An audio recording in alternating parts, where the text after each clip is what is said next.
plateforme de soins continus a ouvert ses portes le 26 février 2019. C'est la création d'un nouveau service dans le cadre de la restructuration de l'hôpital avec la fermeture d'une part du service de soins continus spécialisé cardiologique et d'autre part le service de soins continus plutôt post-chirurgical. Dans une volonté d'uniformiser les prises en charge et d'augmenter un petit peu les capacités d'accueil et surtout de typologie des patients, on a donc créé ce nouveau service qui est équipé de 8 lits. Un service de soins continus, ça représente un intermédiaire entre un service standard et puis la réanimation, où là les moyens sont extrêmement lourds pour pouvoir gérer des patients qui sont en grosse défaillance multiviscérale ou en situation qui n'ont pas pu être stabilisées. Nous, aux soins continus, voilà, on est la situation intermédiaire. On accueille des patients qui viennent soit des urgences, soit directement du SMUR, soit des autres services également de l'hôpital. Quand les patients décompensent dans les services et que la charge en soins devient trop lourde pour eux, à ce moment-là, dans la mesure du possible, on accueille ces patients où on peut assurer cette surveillance et cette charge en soins, puisqu'on a un ratio de 1 infirmière pour 3 à 4 patients, contrairement aux autres services où dans la journée il y a une infirmière pour 10 à 12 patients. On a donc également une équipe médicale dédiée H24 et 7 jours sur 7 à ce service, qui est constituée à la fois de médecins urgentistes et de médecins réanimateurs. Et qui donc sont disponibles pour pouvoir répondre à toute situation de prise en charge de ces patients, mais également pouvoir épauler les autres services en cas de situation aiguë. Donc ce service a les capacités aussi bien en termes de personnel que de matériel d'accueillir des patients qui présentent des pathologies graves, avec un déséquilibre d'une ou deux fonctions vitales qui ont pu être stabilisées par la prise en charge initiale et qui nécessitent d'une part une surveillance rapprochée par l'intermédiaire d'un monitorage des constantes vitales et également une charge en soins lourde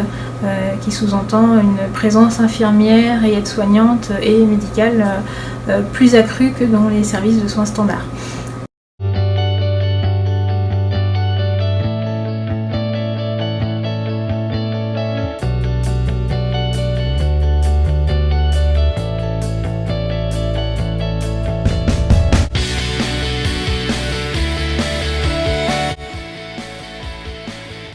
On a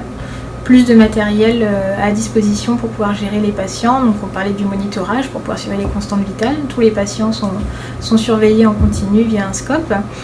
qui est reporté dans la salle de soins pour qu'on ait une surveillance en permanence de leurs paramètres vitaux. Et puis aussi du matériel qui permet d'apporter une suppléance, par exemple ventilatoire. On a du matériel de ventilation, soit ce qu'on appelle non invasif par des masques, soit invasif si temporairement il faut intuber le patient. On peut également apporter de l'oxygène à très très haut débit, ce qui n'est pas possible dans les autres services. Des capacités également d'échographie, des capacités en termes de monitorage de la pression artérielle, de voies veineuses centrales qui permettent d'apporter des médicaments et des remplissages qu'on ne peut pas faire sur des perfusions classiques.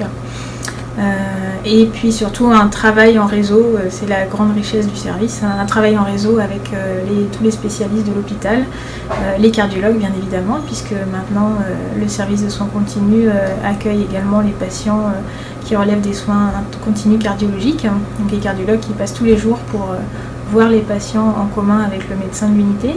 et puis les chirurgiens, les anesthésistes, les pneumologues, les gastro-entérologues en fonction des situations cliniques auxquelles on a à faire face. Et au-delà de l'hôpital également, nous sommes en lien avec deux services de réanimation qui nous servent d'interlocuteurs et éventuellement de services de recours en cas d'aggravation d'un patient. Donc la réanimation de l'hôpital de Saint-Brieuc et puis la réanimation de l'hôpital de Morlaix, avec qui on est en échange régulier pour pouvoir soit nous leur adresser des patients, soit récupérer leurs patients une fois qu'ils sont stabilisés et qu'ils peuvent relever d'un service moins lourd que la réanimation.